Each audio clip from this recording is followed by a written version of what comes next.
আসি আর কেন আসুন ব্যর্থ চেষ্টা করলাম, শেখার চেষ্টা করছি আস্তে আস্তে। আমি আগে কখনো বাঁশখালীতে আসি নাই, আস্তে আস্তে শিখে যাব। আপনাদের বাঁশখালীর অনেক কৃতি সন্তান এনসিপিতে আছে, বাঁশখালী নিয়ে অনেক ভালো ভালো কথা শুনছি এবং আস্তে আস্তে দেখলাম বাঁশখালী প্রাকৃতিক ভাবে এত সুন্দর, সেজন্যই বোধহয় বাঁশখালীর মানুষও খুব সুন্দর। একটু আগেই স্বাগত গোস্বামী আপা বলছিলেন যে আপনারা কিভাবে জুলাই আগস্টের সামনে থেকে প্রতিবাদ করেছেন, যুদ্ধে সামিল হয়েছেন। আমাদের যুদ্ধ শেষ হয় নাই, যুদ্ধ অনেক বাকি। আমরা আজকে আসছি এনসিপি থেকে, এনসিপি নতুন একটা দল, আমরা সবে শুরু করছি, কিন্তু আমাদের স্বপ্ন অনেক বড়।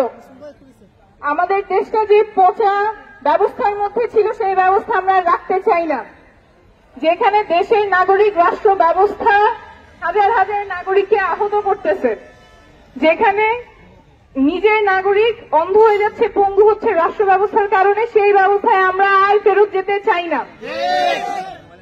আমরা চাই যে কোনো সাধারণ নাগরিক ন্যায্য বিচার পাবে, কোন দলীয় বিবেচনায় তার বিচার কার্য ব্যাহত হবে না।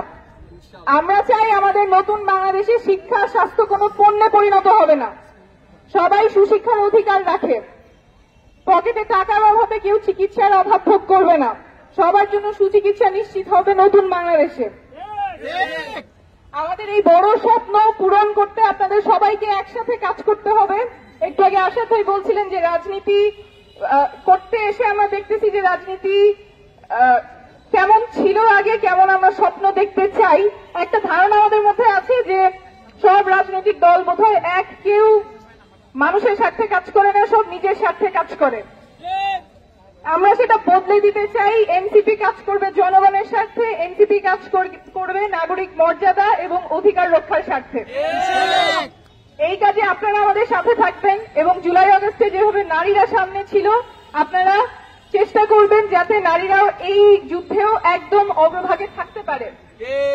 এর পাশাপাশি আমাদের প্রবাসী ভাইয়েরাও যুক্ত হয়েছেন আমাদের সংগ্রামে। আমি জুলাই আগস্টে প্রবাসী ছিলাম, সেখান থেকে আমি দেখেছি যে কত মানুষ রেমিটেন্স শাটডাউনের মাধ্যমে এই যুদ্ধে অবতীর্ণ হয়েছে। আমরা এনসিপি থেকে সেটাও চেষ্টা করছি যাতে আমাদের বাংলাদেশি সকল প্রবাসী আমাদের নতুন বাংলাদেশের স্বপ্নে একসাথে থাকেন। দেশ এবং প্রবাস দুই জায়গা থেকেই আমরা সবাই মিলে নতুন বাংলাদেশের স্বপ্ন বাস্তবায়ন করতে কাজ করব। সবাইকে ধন্যবাদ। ইনকিলাব জিন্দাবাদ।